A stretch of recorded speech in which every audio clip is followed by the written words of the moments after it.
Mga mami, isang semplang lang sa motor ng anak mo, kaya mo ba? Kasi ako hindi.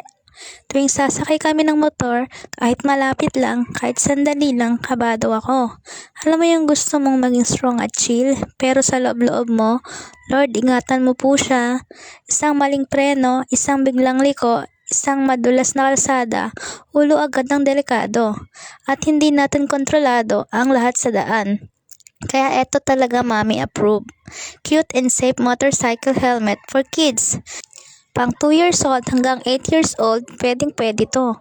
Hindi lang siya cute, pang motor talaga siya. At hindi na sila magrereklamo magsuot kasi gustong gusto nila yung design. Bakit sulit ito mami? Matibay na outer shell, protection sa unexpected na aksidente. May visor sa harap, protection laban sa hangin, alikabok at debris. Secure at adjustable ang strap, hindi basta matatanggal. Magaan pero protective. Comfy kahit medyo matagal ang biyahe.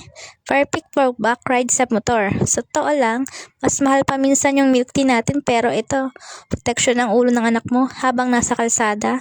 Hindi man natin kaya kontrolin ng lahat ng motorista, at least may extra layer of safety si baby. Mami, habang nakasale pa at may stock pa, check mo na yung yellow basket at mag-check out ka na. Mas okay nang prepared kaysa magsisi sa huli.